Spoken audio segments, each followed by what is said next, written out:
Welcome to Visayas State University and bye-bye Leyte. Okay, nandito na ako guys.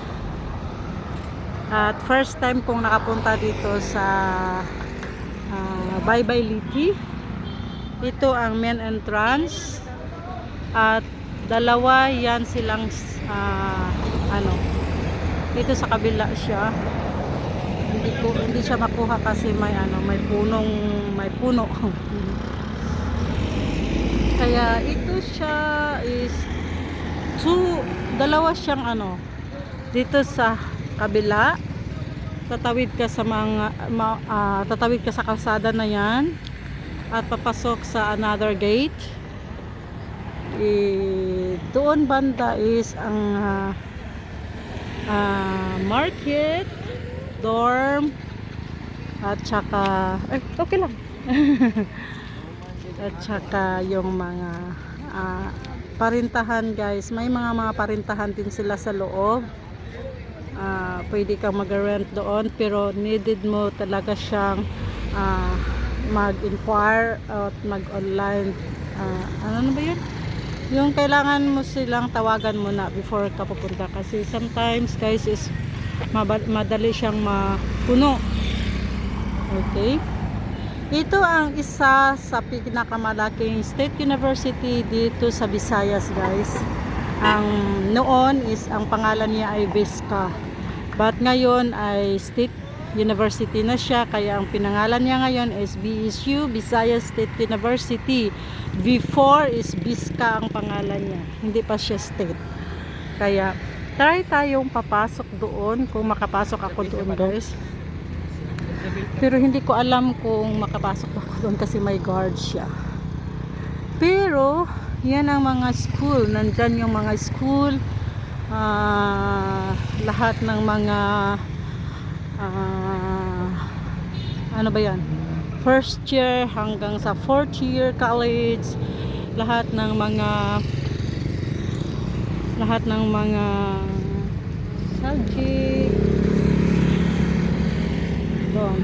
Dami siyang taon guys, super. Kagabi kasi ako dumating dito kaya hindi ako nakakuha ng video kasi madilim siya, kaya ito ngayon ang tinatry kong magkukuha ko ng video guys.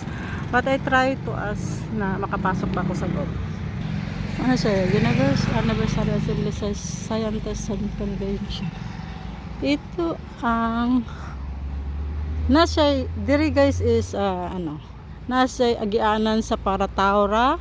Unja bawal ka moagi sa maong kalsada. Ug moagi ka diha na kay fines.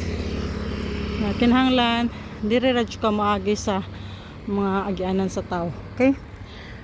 Tungod kasi dito sa Visayas State University guys is mostly dito is agricultural siya ang pinakamalaking course, kaya may palayan dito, may garden din, at saka yung veterinarian, parang mga hayop. Kaya ang mga school is scattered going up. Nandoon yan yung mga room nila. May malaki din silang library.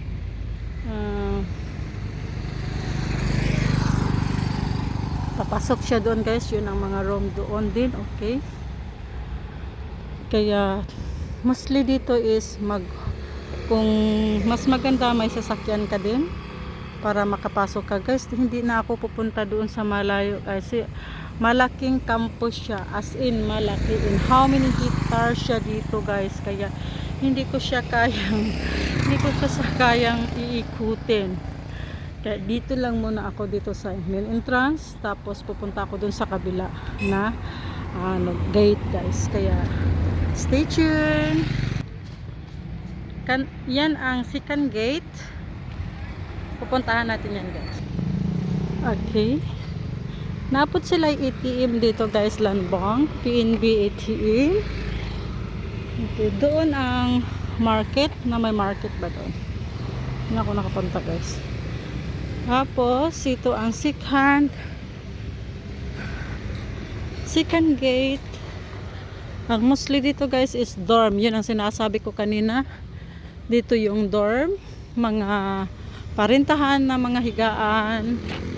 Kung gusto ko mag-rent. Tapos nandyan yung room ng anak ko. Pupuntahan natin guys. Okay. Yan siya. Malapit lang yung dorm ng anak ko. Nandito lang siya. Malapit sa gate. Kaya stay tuned guys. Pasok tayo doon. Dito siya. Ano? Ang ganda niya guys. Kasi maraming kahoy. Hindi siya masyadong mainit. Kasi malapit. Marami siyang kahoy. Kasi may mga agricultural sila.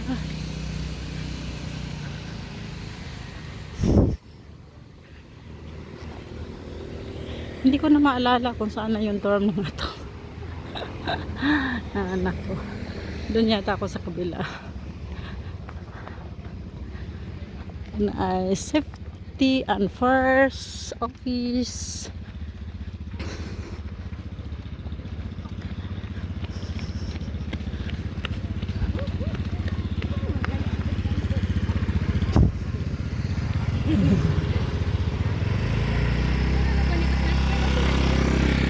Naadya.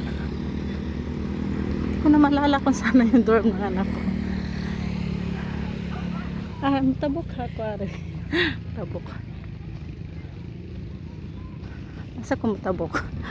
Ito buang. Bawal lagi ko, no? Bawal mo agi sa kuan. Sa kalsada. Tingnan nga anak mo agi sa kuan. Na mga sports playground. Kumpleto sila dito guys. May gym dito kung gusto ka mag-gym. Mayroon din lahat. Doon sa may dulo is dagat na siya guys. Pupuntahan natin kasi yung anak ko naglilinis pa daw sila. Kasi schedule nila maglinis ngayon. Kaya tingnan nyo guys sa mga bata nagbabasketball. Marami silang sports dito guys. At may incoming na palaro sila dito ngayon at kasali yung anak ko.